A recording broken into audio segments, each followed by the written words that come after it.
Hi, everyone. Today you are looking at Darian Shiffman. She had a shared death experience 8 years ago after her mother passed. And in order to help her process this experience, she has written about this in her memoir, waitingforintegration.com. Thanks, Darian, for being here. Can you share with us your journey? Thank you. Yes. So before I dive into my experience, I just want to preface my story by sharing that I grew up in a family that fully embraces scientific materialism. I married into that same philosophy as well. So it has taken me several years. It has been 8 years since my mom passed, to share this part of the story, the shared death experience itself. So anyone who isn't familiar with scientific materialism, it's just essentially the belief that the only reality is the physical reality. So the belief that consciousness ends when the physical body dies. So I began to dream about my mom 2 weeks following her death. The dreams happened every single night. I was lucid in the dreams. I was aware of the fact that she had died. The dreams were mostly mundane. They were just me hanging out with my mom, talking about my day, talking about the family, my job. This went on for about 2.5 months. And then I just started to wonder, why is this happening? Why am I dreaming about her every night? Is this normal? Does this happen to other people when their mothers pass?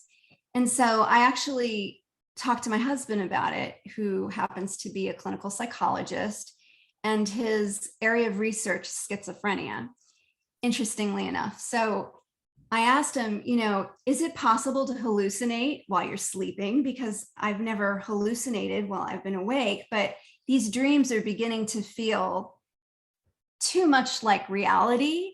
They were linear in fashion, so they would literally pick up where they left off the night before.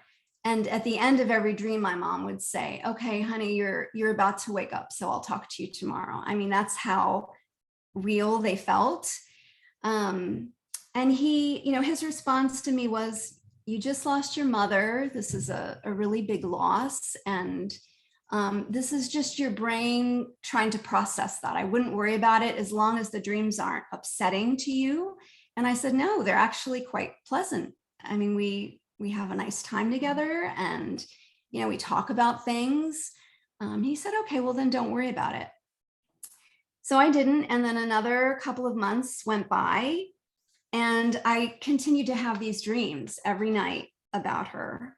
And we were always in my childhood room, and she would sit in a rocking chair and I would sit in my childhood bed, and we would just converse about my day. And then something changed. I would say around the 4th month of these dreams, she started to look different in them. She started to look much weaker, like visibly weaker. And she began to kind of fade a little bit, not in that she became transparent, but it was like she was fuzzy. I was having a harder time focusing on her in the dream and seeing her. And at that point, she told me, her exact words were, "I'm losing my energy and I can't continue to do this indefinitely.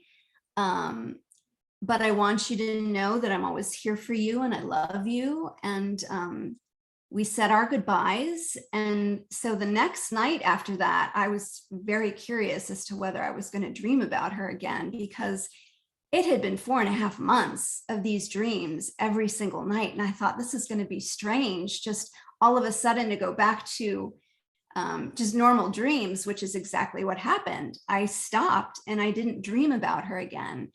And so 2 weeks went by. I didn't have a single dream about her.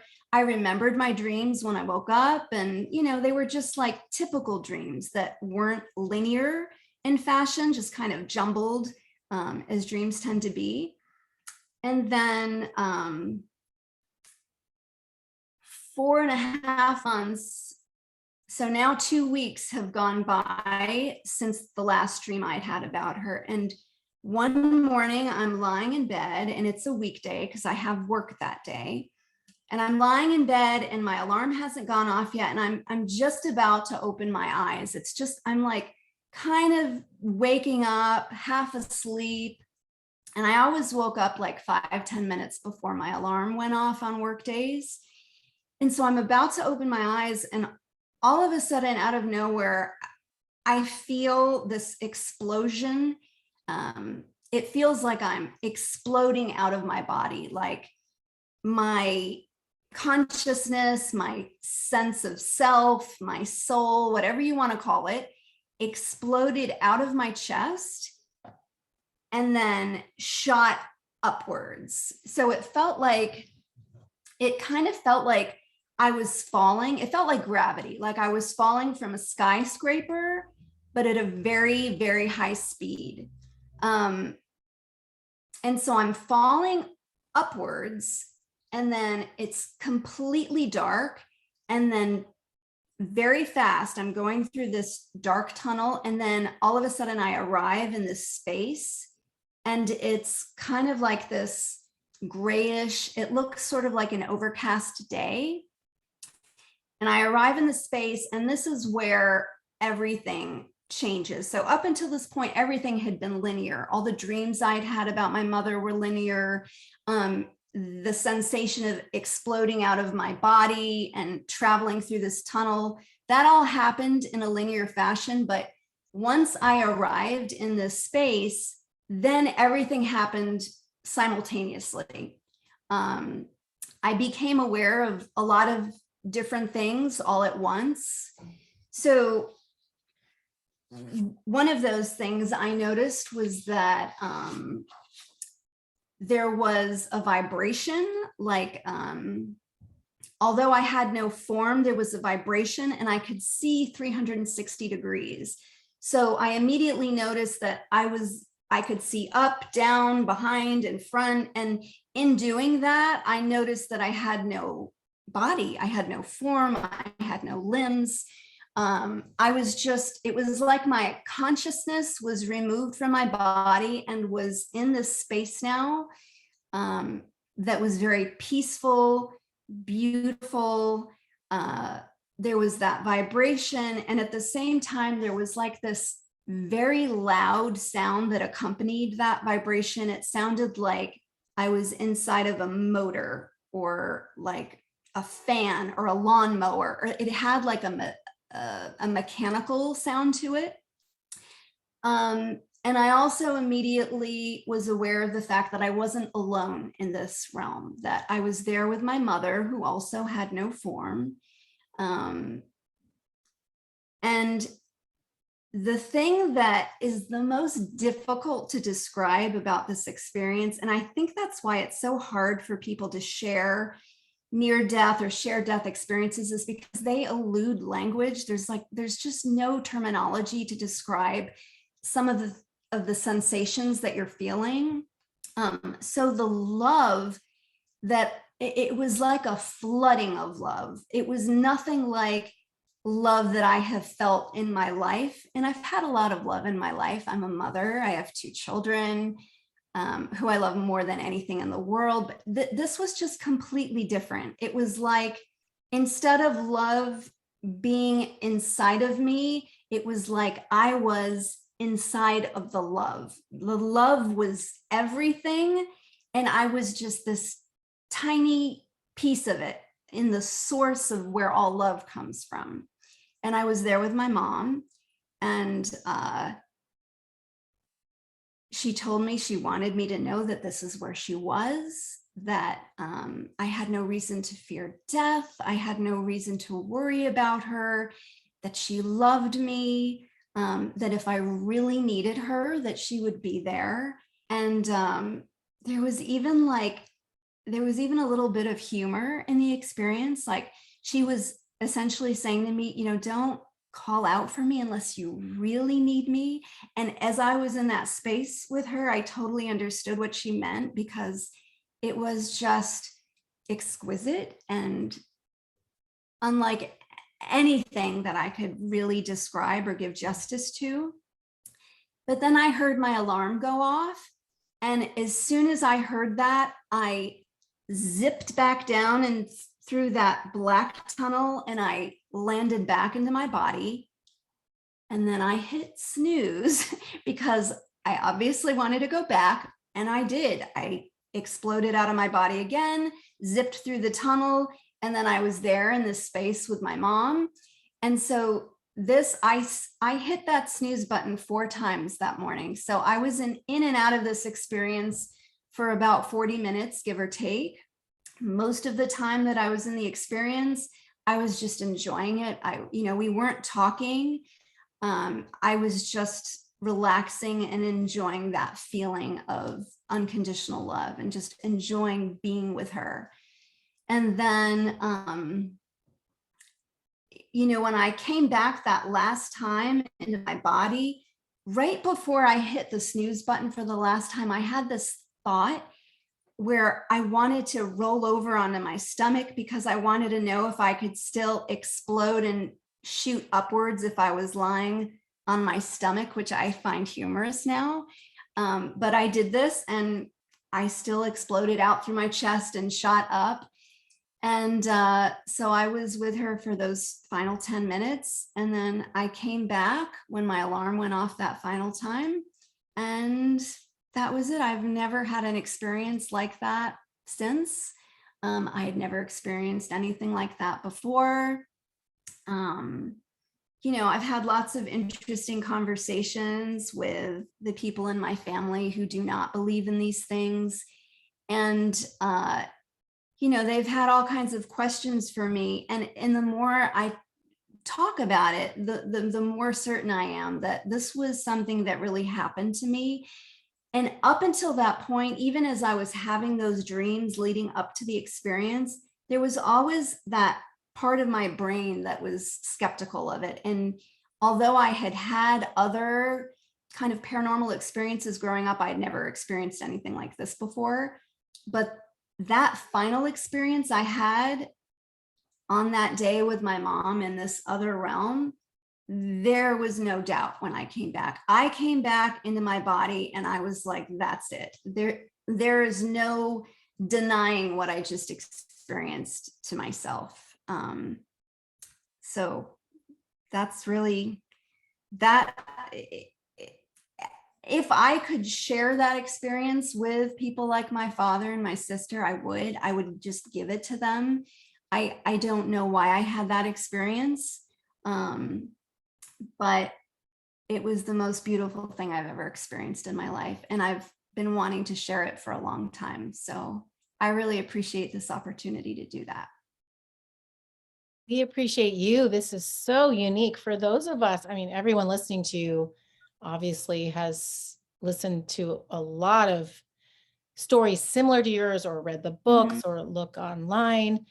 So we really appreciate what you have to say. And it's so unique. I've never heard anything like this. I've heard of, as the person's passing, a shared death experience, but not months and months and after death. I know. Exactly. And I really didn't know what to make of it. Once it happened, I thought, well, I didn't have a near-death experience. I mean, I was just lying in bed. So what was that? I had never even heard of a shared death experience when that happened to me. So I didn't have the vocabulary to describe it to anyone.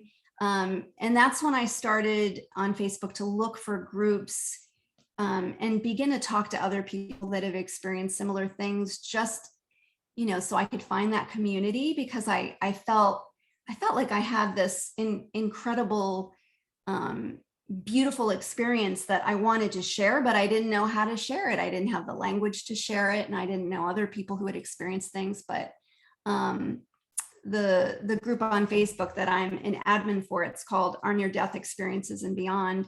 That group really helped me tremendously as I was coming out of this experience and grieving my mom.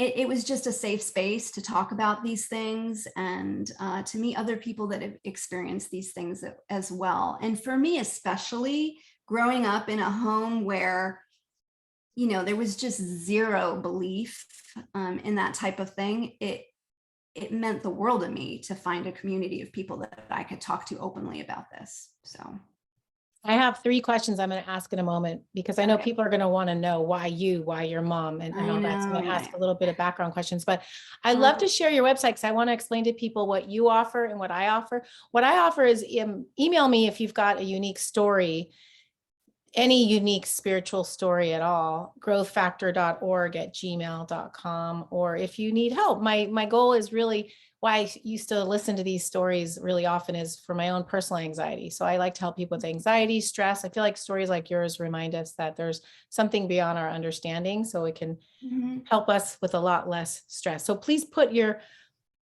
in the comments, if you've had an experience like this, or you just want to share your thoughts about it. But I'm going to do a quick screen share, and then I'll ask the questions. So let's Okay. go to your site. If you can explain to us your Sure. site. So I started writing this a couple of years after my mom passed away. It was just an exercise really for me to process what had happened. And it just became this sort of larger than life project. I spent a couple of years editing it, and then learning how to build a website. And then I put the website together, and I decided to share it so that my family could read it, other people that have had similar experiences, or just people that were looking for reassurance. Because these experiences are so difficult to talk about, I think sometimes communicating about them through art, whether it's writing or filmmaking, or whatever the art is, sometimes it's easier to share the experiences that do tend to elude language, like near-death experiences and shared death experiences. Could you tell us a little bit about this? Posts, yeah. So if you go to the Post? chapter post, that's where you'll find there's 11 chapters altogether. And the story that I shared tonight, this is actually the first time that I'm sharing this part of my story publicly. I haven't written this part of the story out. I just haven't felt ready until now. But this is, it starts, so chapter 1 starts where my mother dies, and then it flashes back to childhood and explains my relationship with her a little more, just to give context to the experience that I had following her death. If I were to go back and write the rest of this story out, including what I shared tonight, it would probably take another whole 11 chapters to get through it, I feel like. But this is my first attempt at sharing the whole thing, because the other reason why I wanted to share it in a memoir and not just share the experience was because when you pull experiences like that out of context, they sound even more unbelievable, but they don't feel unbelievable. They feel very real to the person experiencing them, because, I've lived my whole life. I've had other experiences that have accumulated and have led to what happened with my mom and I following her death. So that's why I really want to delve into that deeper and share the full story. I have a few questions, so please only answer what you're comfortable answering, because I try to think of everyone listening to you, what they're thinking. I think a lot of us are thinking, why not me? Right. Someone listening right now has had a loss of Yeah. a child, a parent, a good friend, and they're thinking, that hasn't happened to me, which first I would assume it probably has happened to them, but sometimes we're made to forget. And for some reason you remembered, or you were allowed to remember. And I think usually it's because you're supposed to share this with people so that they know this is possible. But I guess my question is, if you can tell us, if you're comfortable, a bit about your mom, or a bit about you and your mom. Why would you guess that she was able to do this, or wanted to do this, or what she felt you needed? Absolutely. Yeah, I struggled with those same questions, of course, after this happened. I mean, as soon as it happened, I contacted my dad and my sister, and I told them about it. And I was like, have you guys dreamt about mom at all? this whole time? I mean, I've got this whole world happening with my mom after she dies for 5 months. Is this happening to you as well? And they said, no, my sister hadn't had a single dream about my mom during that time. So I found that interesting. I think there are a couple of thoughts that I have come to over the years since having this experience. So the first thing about me is I have always remembered all of my dreams. I still remember dreams I had when I was 5. Like, I'm just one of those people that retains my dreams for some reason. So I think that plays into this. And I thought everyone remembered all their dreams until I got married. And I realized that my husband doesn't remember any of his dreams at all. And I just was stunned by that, because I always assumed everyone remembered them. But so that's one thing about me. Another thing is that, so my mom and I actually had a very tumultuous relationship when I was in my 20s. There was a lot of pain involved. She had disowned me over a relationship that I was in. So now, by the time she died, I was in my 40s. So our relationship had definitely mended and evolved over the years. But there was something in those moments when I didn't know whether she was alive or dead. And I talk about this. This is actually the first chapter in the memoir, is about the moment that I found out that she had died. So my father called me and he just quickly said into the phone, "Your mother stopped breathing. The paramedics are here." And he hung up. And I didn't know if she was dead or alive. I didn't know what to think. And I didn't know how to pray. I mean, I didn't grow up in a religious household, but it's interesting when you are faced with a crisis like that, how quickly things change. I remember getting into my bed and just looking up at the ceiling with tears streaming down my face and just praying to God, and just, if there is a God, if you're there, if you hear me, if there is something after this place, please just let my mom experience it. I love her. She's, I forgive her. And I just kept saying that over and over again. I forgive you. I love you. And I just kept imagining her going higher and higher into this realm.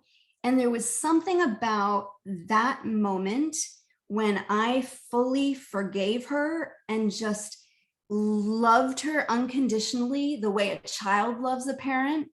Something happened, and it's very difficult to explain, because I thought I had forgiven her already, but there was something in the intensity of the way I was forgiving her at that moment that I feel opened up the space within me to receive the type of unconditional love that I experienced with her following her death. And I'm not saying that like there's someone up there that said, "Oh, good job, Darian, you forgave your mom. We're going to give you a shared death experience." That's not what I'm saying. I'm just saying I thought that I was ready to receive love at that level, but it wasn't until I fully let go of everything in that moment, when I wasn't sure if she was still alive, and I forgave her, and I was just loving her unconditionally in that moment, that literally opened me up to experience what I experienced. I think that there was some type of connection between those two events. And the other thing is that I mentioned this earlier, but I've had other experiences, not a shared death experience, but I've had other things happen in dreams, like precognitive dreams. I've had a couple of dreams when I was much younger that involved remote viewing. And I didn't know what any of this terminology was before my mom died. I just thought all that stuff was weird and a coincidence. And, I would tell my parents about it, and my dad would say, "Oh, it's just your mind playing tricks on you," or whatever. But after she died and I started to meet other people who also had these types of experiences, I realized that they're just a normal part of life. They're really, there's nothing special about them. It's just, you either remember them or you don't. And for whatever reason, I just remember my dreams. And so I think all of those things played into it. Does that make sense? It really does, because I feel like I had a third question, but I think you already answered it. Before I ask Mhm. it, I want to say also, if you'd like to see more interviews like this, don't forget to hit, everyone knows that, but subscribe. A lot of people forget, and there's a bell Mhm. so you can be notified. So if you want to be part of, I call it Growth Factor, my show, because it's Mhm. about growing. So that's why I named it that. So I feel like just listening to your story, there's a lot of growth there, because the theme right now, of course, is forgiveness, which is so hard Mhm. for us. We have a parent we don't want to forgive, a sibling, a teacher. There's so many people over the years that hurt us because of the lessons, which is very difficult to Right. admit to. Right. But all we can do is forgive. That's all we can do. That's it. Yeah. And look That's at the really it. blessings you got from forgiving, deep forgiving. You Yeah. got And a I gift. just want to add one thing though. I want to make it clear that I'm not saying like if you're in a relationship that's destroying you or someone's abusing you, hurting you, I am not condoning that. I'm not saying stay with that person. Boundaries are so important to have with relationships with people that can be abusive. But I think you can still remove yourself from a person's life who is perhaps abusing you or hurting you, not healthy for you. You can still remove yourself from their life and at the same time love them and only want the best for that person. That's what unconditional love is. It's just unconditional love is not taking someone's abuse and accepting it and saying, oh, this is my lot in life. That's not unconditional love. Love involves setting up those boundaries, but at the same time, forgiving them in the sense that this is your journey. I don't have to be part of that journey with you, but I love you and I only want you to get better and to have an easier time with your life. So I just want to make sure I add that. So the question is, which I think you've already answered, but if someone does feel like, oh, I just really want to hear from my child, my parent, my fiance, the people that they've Mhm. lost, and Mhm. they want to hear from them. Do you think you have any tips? Or I think my second part of my question is, you Yeah. compared to the other people that loved her as much as you, Mhm. are you more open or closed? Did she come to the skeptic or the more open person?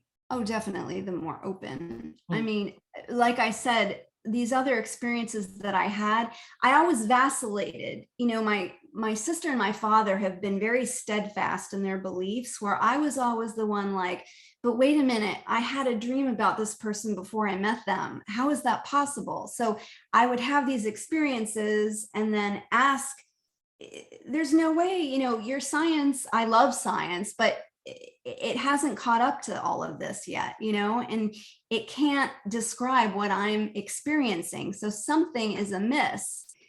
So I would vacillate between, oh, yeah, you're right. That's just a coincidence. And wait a minute, that can't be a coincidence. Like, I dreamt about that person before I met them. That's impossible. You're not supposed to be able to do that. So yeah. That's maybe a little possible hint, although I'm sure it doesn't always happen. I'm sure they can come to the skeptic too, but it sounds like in the family they came to your mother came to the open-minded person. I think also, and this is more clear in the memoir, but given our history and the fact that, so she had disowned me and we didn't speak for a couple of years. And there was also a time where, so this is another short story, but she had taken care of my aunt when my aunt was dying. And I remember her coming back from that after my aunt had died. And I was in my early 20s, and my mom had a dream where my aunt came to her to thank her for caring for her while she was dying. And my mom told me that dream. And I remember at the time, you know, naively, I said, oh, you should tell dad, like that's proof that he's wrong and that there's, you know, our consciousness continues. And she said, no, he'll never change his mind. But my mom and I did make a pact, and this is in the memoir. And we said, whichever one of us goes first, we're going to do whatever it takes to communicate with the other one. Because of course, growing up in this house and having these experiences that didn't fit into what everyone believed, I was very curious about this stuff and I wanted to know. And so my mom always promised me if she died first, she would let me know. And if I died first, I would try to reach out to her. I don't know. I'm not afraid to have those conversations with people. And I was comfortable enough to have that conversation with my mom. Even right before she died, we had talked about that because she was ill. And I knew that there was a possibility that she was going to go. So we had talked about it actually that same week that she passed away. So that's a good reminder for us also listening to you to go to your good friend or family member and make that pact that we're going to communicate with each other for a little bit. Sounds like we've got 5 months. Your mom came for 5 months, right? Yeah, that was very interesting. Yeah.